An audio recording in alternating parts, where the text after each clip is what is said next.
Ano ko sa inyo. Ah, Do you consider yourself a retired politician or are Yes. you running again for mayor? Ay, retired. aray ko. Sabi nyo magko-congressman. Tapos Attorney Harry, Bato de la Rosa, ano ba talaga?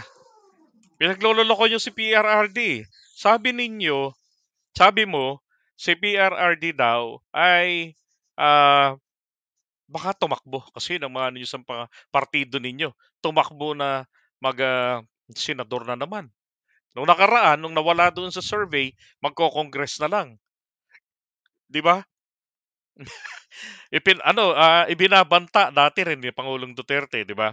Na kapag na-impeach yung anak niya, mag-senador siya.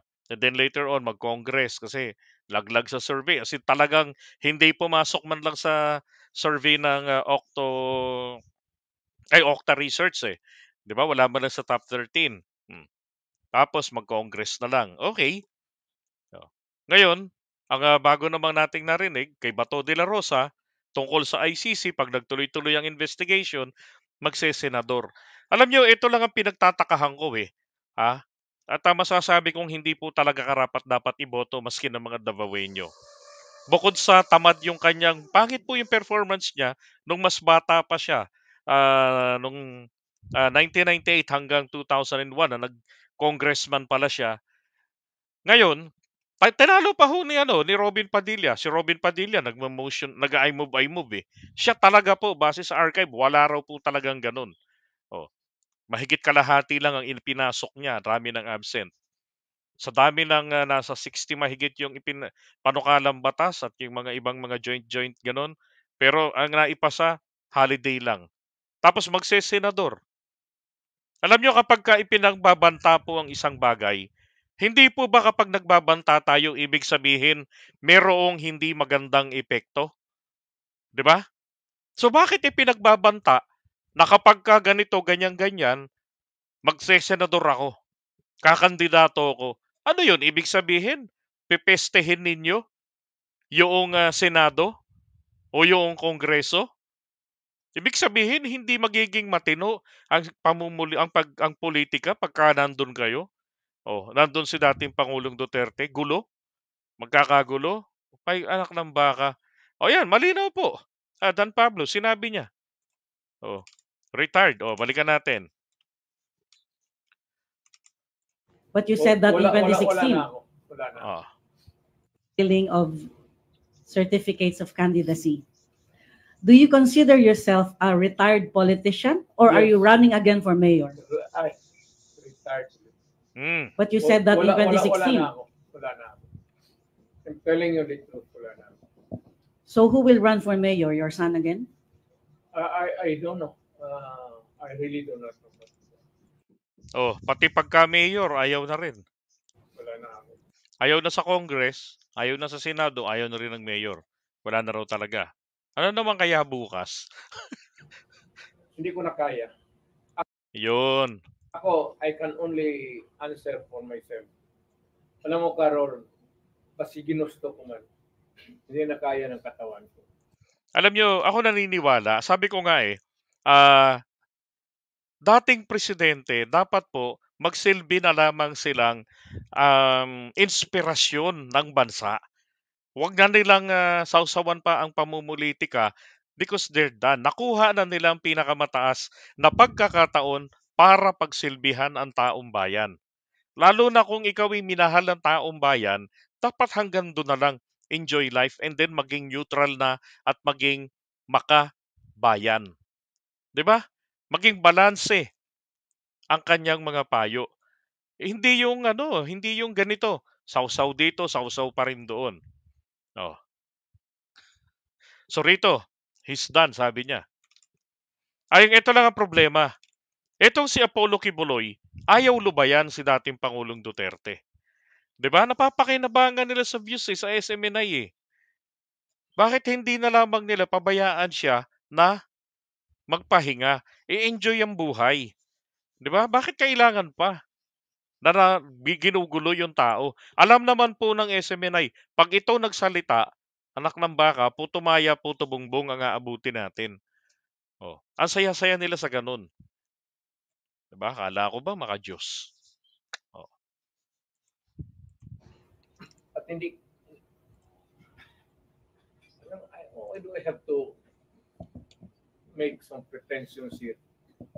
Kung hindi mo na kaya, huwag ka nang, para ka magpasungkod-sungkod ka pa dyan ng mga mayor na nakita mo, nakikay na ako. Tutungkod na. May watered me sa kakasimplang sa motor. Uh, Payback time. what about your political party? Well, PDP, You only have a few remaining members. ay tatanungin ko pa sila because we have to make a stand. I think that itong sa my advice to my party, I said I have to confer with them, but they have to decide on it also. Na kung kailan gusto nila kayo mag-usap, itong itong 400 million, Mhm. yan, isa yan. The other is itong Plan Chacha. Mhm. Proposal maybe this year or proposal and Chacha together after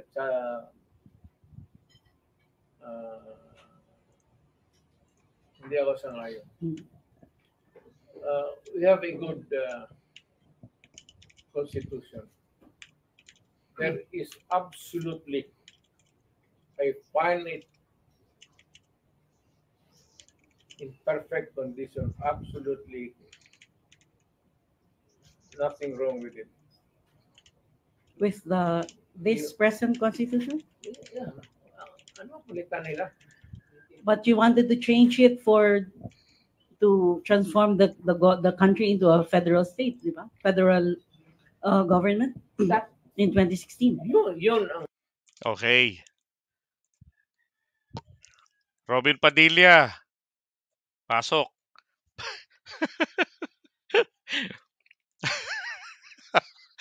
Meron hindi makapaniwala eh, no?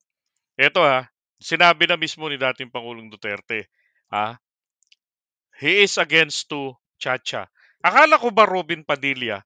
Teka muna mga kababayan, alam nyo, minsan iniisip ko rin hindi kaya dalawa ang Duterte? Di ba? Totally, opposing eh. Itong kanyang sinasabi sa mga nauna niya ng sinabi. Oh, sabi rin dati ni Robin Padilla na may approval niya, kaya nga biglang sa pasok niya yung charter change. 'Di ba? Dati economic provision siya, ngayon political naman. Oh.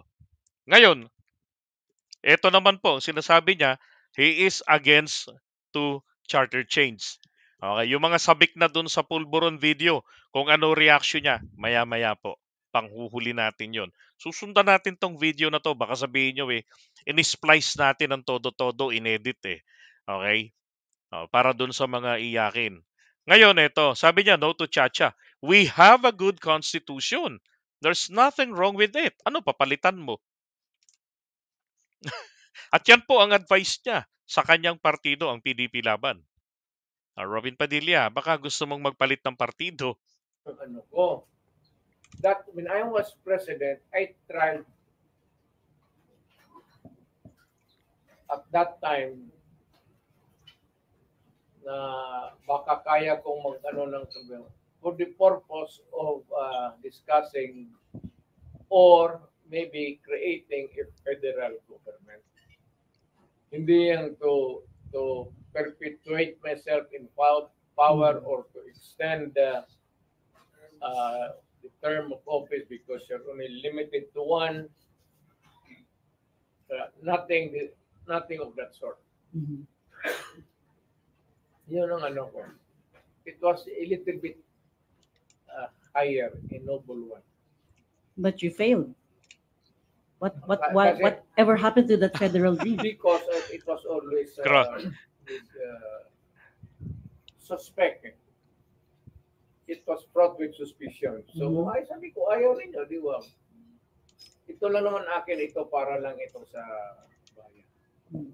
And for maybe really to progress a little bit faster, maybe we can do it in about half of a day's work. Mm.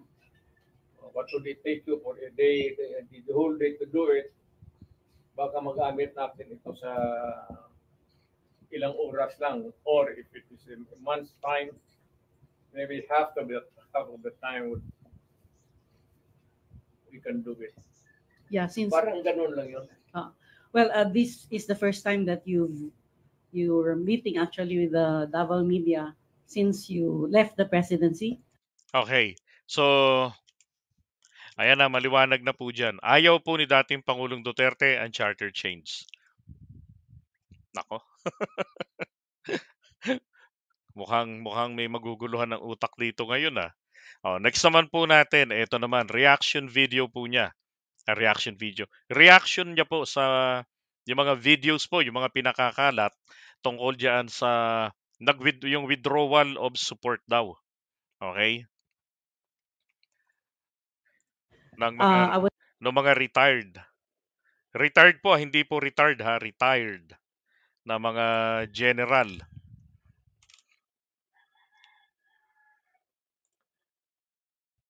Okay, ito. Good evening, Mayor. May ipapatuloy yung News 5 Manila sa iyo po. Ano daw ang reaksyon nyo sa mga kumakalat na video ngayon ng withdrawal of support ng mga retired generals kay BBM po? Well,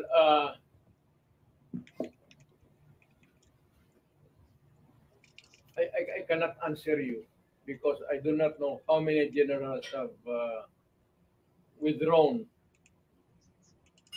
At saka, wala naman visa yung support nila.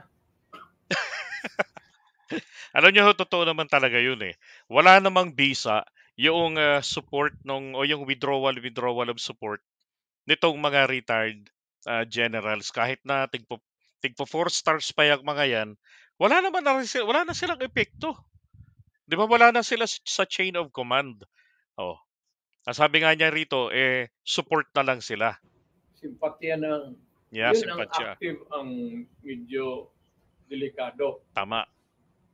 Kasi because they have the wherewithals. Nako, bigla ho pumasok sa isipan ko si Dado Clemente. Yung PA mayors, hello!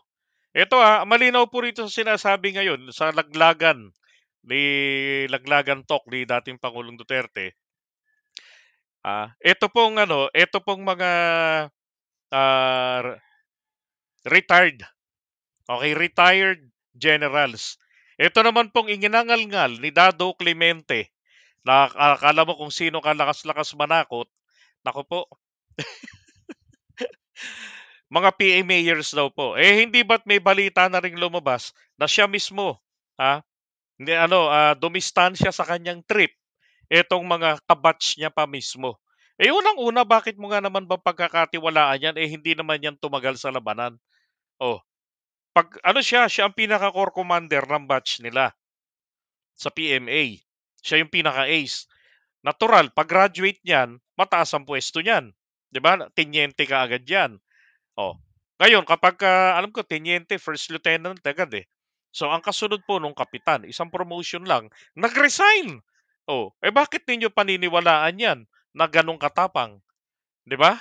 Tumigil agad sa laban. Matapos mag-aral, makakuha ng mataas na karangalan, di ba? Inaasahan. Ay, nako.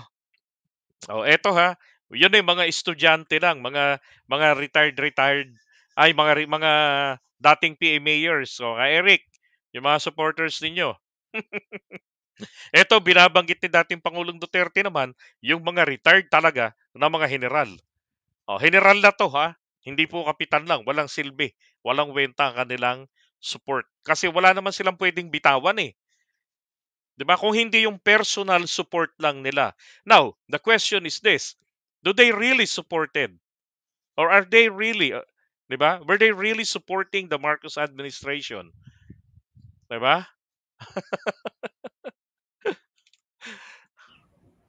Tropa, di command. Yung mga retired, hindi nga nila ma-withdraw yung siguro ma-withdraw na hindi nila ma-withdraw yung support sa asawa nila. Wala. Maniwala kayo dyan. Wala,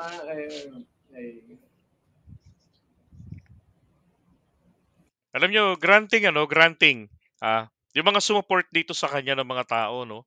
Tapos maririnig nila, ganito lang magsalita. No, ganun lang sila ilalaglag. Puta, sakit doon, ano?